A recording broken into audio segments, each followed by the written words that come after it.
Bismillahirrahmanirrahim. Assalamu alaikum. Welcome to the online classes of Noor School and College Mansehra. Dear student, before starting our today lecture, I would like to ask a few questions. My first question is, what is chemical reaction?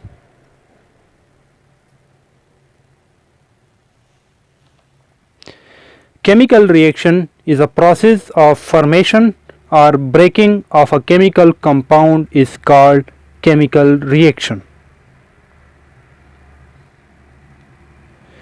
My second question is, student, what happens when a chemical reaction takes place?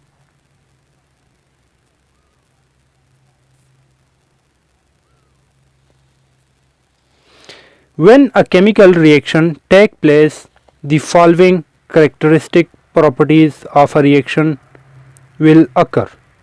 For example, evolution of gas, change in color, change in temperature and change in state. My third question is, student, is mass can be created or destroyed in a chemical reaction?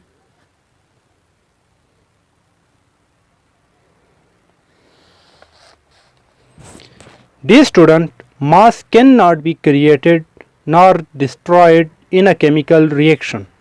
During a chemical reaction, total mass of reactant is equal to the total mass of product. My fourth question is, how many states of matter are there? What are its names?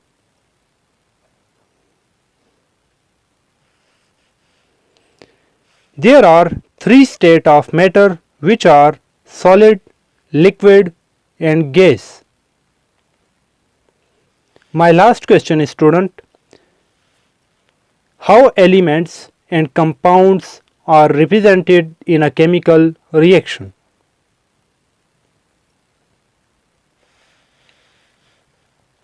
Elements are represented by symbols, while compounds are represented by the collection of symbols of elements in a chemical reaction.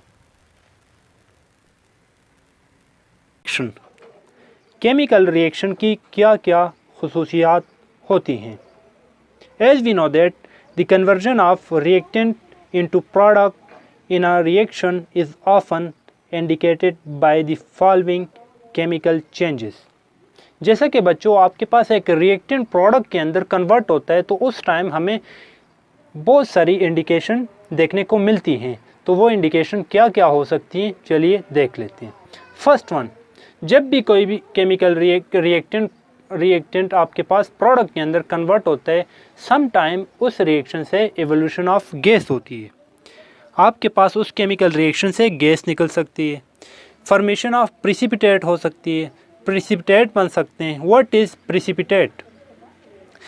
Precipitate are the insoluble parts of chemical reaction. For example, आप एक chemical reaction करवा रहे हैं, उस chemical reaction में आपके पास कुछ insoluble part आ गया. उस इनसॉल्युबल पार्ट को कहते हैं प्रिसिपिटेट. फॉर एग्जांपल, आप पानी के अंदर एक रिएक्शन करवा रहे हैं, पानी के अंदर आपने रिएक्शन करवाया, पानी के अंदर ही आपके पास कुछ ऐसे पार्टिकल्स बन गए जो पानी के अंदर हल नहीं होते और आपको क्लियर कट दिखाई दे रहे हैं. उन क्लियर कट जो हल नहीं हो रहे, उन पार्टिकल को कहते हैं precipitate. I hope it is clear now. किसी रिएक्शन में प्रिसिपिटेट भी बन सकते हैं, एवोल्यूशन ऑफ गैस भी हो सकता है, change in colour. Let's suppose आप दो चीज़ों को कंबाइन कर रहे हैं, उनका कलर लेट्स सपोज रेड है, प्रोडक्ट जब बनता है तो उसका कलर येलो हो जाता है. तो it's mean that chemical reaction में कलर भी चेंज हो सकते हैं. चेंज इन टेम्परेचर, आप केमिकल रिएक्शन करवा रहे हैं, उसमें रिएक्टेंट का टेम्परेचर है लेट्स सपोज 25 डिग्री सेंटीग्रेड. जब आपके साथ प्रोडक्ट बनता है तो उस टाइम आपके पास प्रोडक्ट का जो टेम्परेचर है वो आपके पास 15 डिग्री सेंटीग्रेड भी हो सकते हैं. During chemical reaction temperature also change. Change in state. What is state? You know that there are three state of matter: solid, liquid and gaseous. During a chemical reaction, the state of reactant and product may be changed.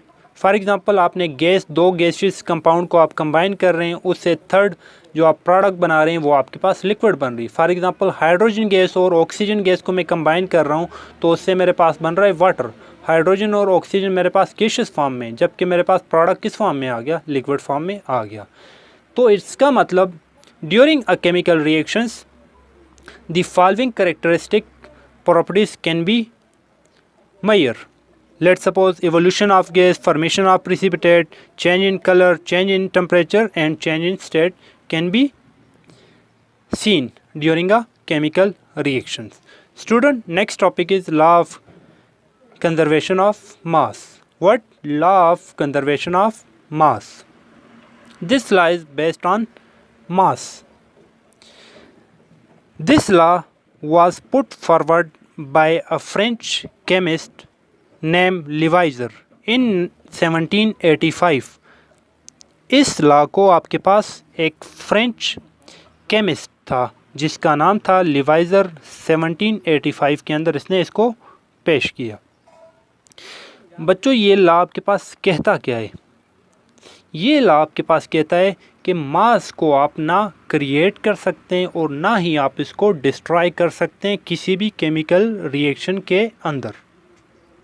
क्या मतलब है इसका? कि for example मैंने 10 gram hydrogen लिया और 10 gram oxygen लिया। जो प्रोडक्ट मेरे पास वाटर बन गया 10 ग्राम हाइड्रोजन से 10 ग्राम ऑक्सीजन और हाइड्रोजन के मिलाप से मेरे पास जो नेक्स्ट जो प्रोडक्ट वाटर बनेगा वो भी आपके पास 20 ग्राम वाटर बनेगा। ये कहता है कि जितना मास आपने लिया है उतना ही मास, जितना मास आपने रिएक्टेंट का लिए उतना मास आपके पास प्रोडक्ट का होना चाहिए। मास can not be created not destroyed in a chemical reactions. During a chemical reaction, total mass of product is equal to the total mass of reactant. During a chemical reaction, total mass of reactant is equal to the total mass of product. किसी भी chemical reaction के अंदर जितना मास reactant का होगा उतना ही मास आपके पास product का होना चाहिए, और एक्चुअल में ऐसा होता है। Mass of reactant must be equal to the mass of product. हम एग्ज़ाम्पल में आपको प्रूफ करवा लेंगे कि ये इक्वल किस तरह होता है। चलिए एक सिंपल एग्ज़ाम्पल देख लेते हैं। लॉ की मेरे हाल से आपको स्टेटमेंट तो क्लियर हो गई होगी कि मास जो है किसी भी केमिकल रिएक्शन के अंदर आप मास ऑफ रिएक्टेंट और मास ऑफ प्रोडक्ट को ना क्रिएट कर सकते हैं ना डिस्ट्रॉय कर सकते हैं। ये बात क्लियर है? और जितना मास ऑफ रिएक्टेंट होगा उतना ही मास ऑफ प्रोडक्ट होना चाहिए। Mass of reactant must be equal to the mass of product. Okay, for example let suppose मैं कोयले को जला रहा हूँ ऑक्सीजन की मदद से। कोयले को ऑक्सीजन की प्रेजेंस में जला रहा हूँ तो उससे मेरे पास बनता है कार्बन डाइऑक्साइड गैस निकलती होती है और साथ में मेरे पास एशेस रह जाती हैं। अब इस एग्ज़ाम्पल में आप जब एशेस का वज़न करते हैं और कार्बन और उसके साथ जितना ऑक्सीजन उसको रिक्वायर्ड था इनका वज़न करते हैं, मास ऑफ, ये तो रिएक्टेंट है ना, मास ऑफ रिएक्टेंट का जितना वज़न करते हैं और इस साइड एशेस का वज़न करते हैं, तो आप तो डायरेक्टली मुझे यही कहेंगे कि यार एशेस का वज़न तो कम है और यहाँ पर कार्बन जो कोयला था और साथ में उसको ऑक्सीजन कंबाइन करने से उसका वज़न तो बहुत ज़्यादा था। ये किस तरह रिएक्टेंट और प्रोडक्ट का तो मास तो इक्वल हो ही नहीं सकता, यहाँ तो है ही नहीं है। तो बच्चों यहाँ से ये कार्बन डाइऑक्साइड निकल रही होती है। अगर मैं इस कार्बन डाइऑक्साइड को ट्रैप कर लूँ, अपने एक्सपेरिमेंट सेटअप को इस तरह लगा दूँ कि कार्बन डाइऑक्साइड को यहाँ से मैं ट्रैप करके उसका भी वेट ले लूँ और साथ में एशेस के साथ कंबाइन कर दूँ, तब जाके मेरे एशेस प्लस कार्बन डाइऑक्साइड का जो मास होगा, मीन टू से प्रोडक्ट का जो मास होगा, वो आपके पास मास ऑफ रिएक्टेंट के इक्वल होगा। आई hope it is clear now. इसलिए इक्वल नहीं होता क्योंकि कार्बन डाइऑक्साइड निकल जाता है। I hope it is clear now. Similarly, when coal burn,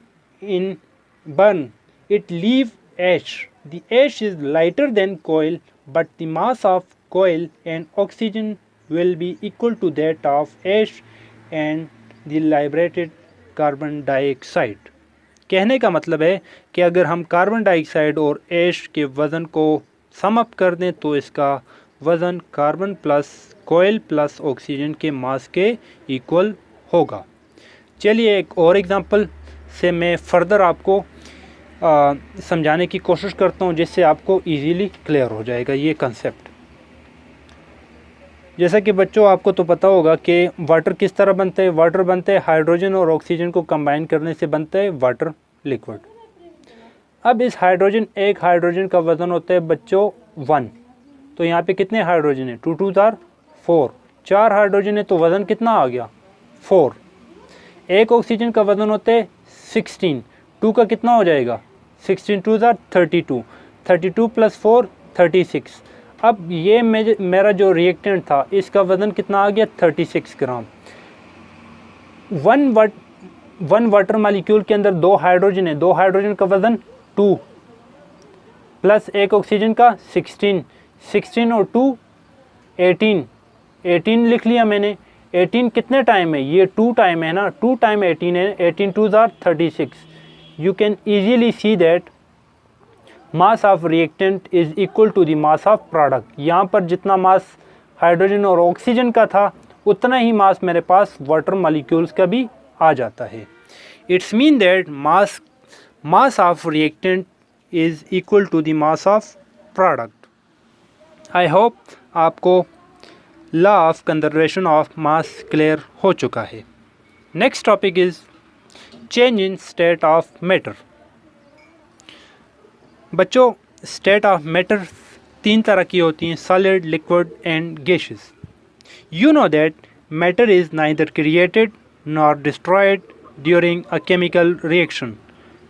however a chemical change may be in a physical state of reactant during the arrangement of atom।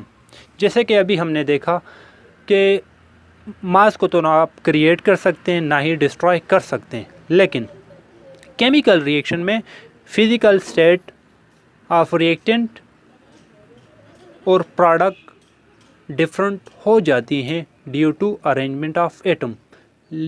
इससे last वाले lecture में मैंने आपको बताया कि जब भी आपके पास केमिकल रिएक्शन होता है तो अरेंजमेंट ऑफ एटम होती हैं। Old combination of reactant broken down and new combination of product और फॉर्म, ये मैंने आपको बताया था। जब आपके पास न्यू कम्बिनेशन बनती है, न्यू रीअरेंजमेंट होती है, तो उस वक्त आपके पास फिज़िकल स्टेट चेंज हो जाती है। I hope it is clear now कि during rearrangement of atom in a chemical reaction physical state of reactant and product become change.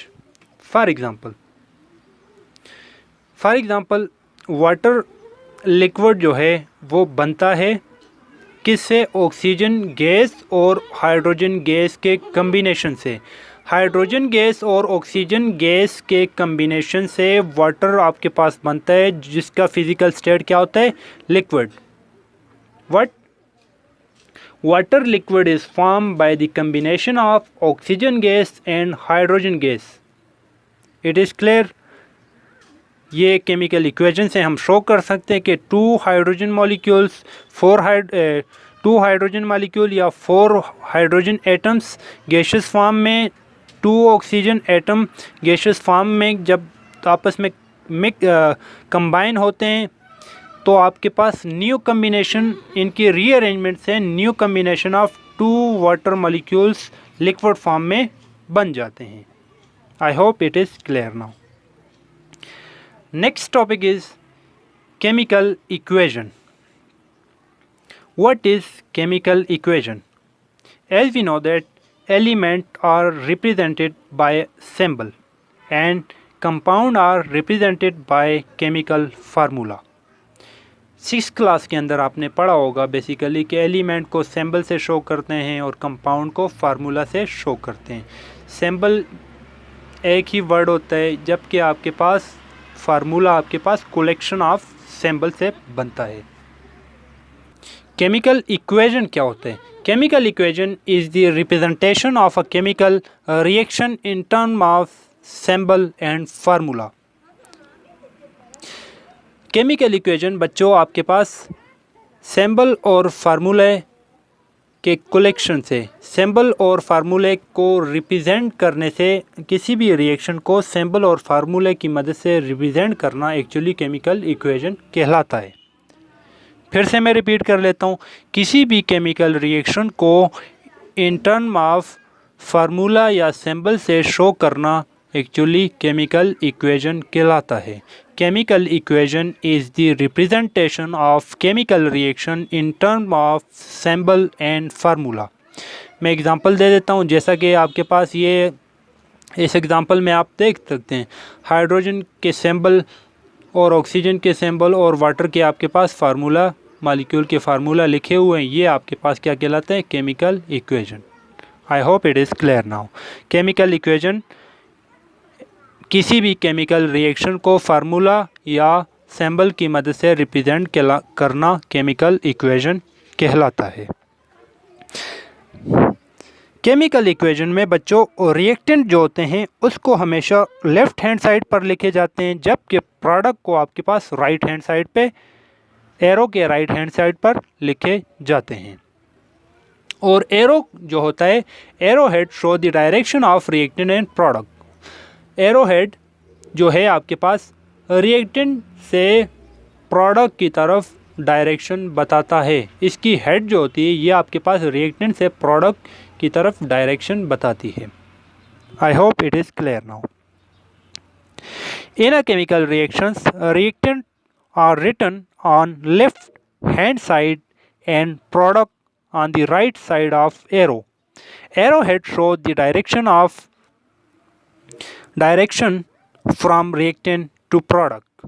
In the given example, you see that silver nitrate solid form when react with sodium chloride salt.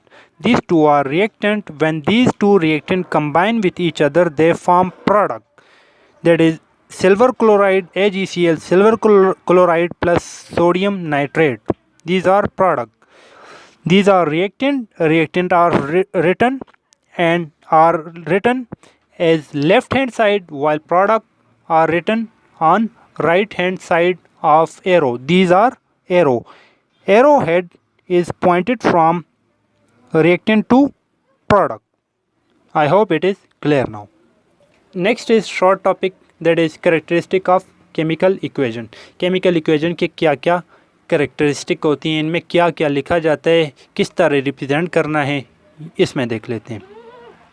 Chemical equation को represent करने के लिए symbol और formula reactant और product के हमेशा correct होने चाहिए। गलत फार्मूले कभी भी आपने नहीं लिखने। सेकंड, आपने केमिकल इक्वेशन को लिखते समय आपने एटम को बैलेंस रखना है। ये नहीं है कि इधर रिएक्टेंट में 5 एटम सिल्वर के हैं और इस साइड आपने 2 एटम लिख लिए हैं, ऐसा नहीं है। इधर 1 एटम है तो इधर भी सिल्वर का 1 एटम होना चाहिए। इधर NO3 के 3 एटम है, इधर भी NO3 के 3 एटम होने चाहिए। मीन टू से आपके पास एटम जितने भी हैं रिएक्टेंट और प्रोडक्ट में दोनों सेम होने चाहिए, बैलेंस होने चाहिए।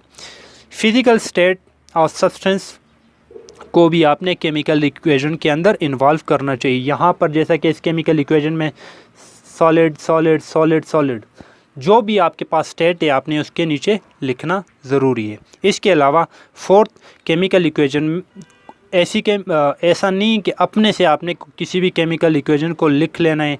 जो आपके पास एक्चुअली लेबोरेटरीज के अंदर हो सकती हो उस केमिकल इक्वेशन को आपने लिखना है।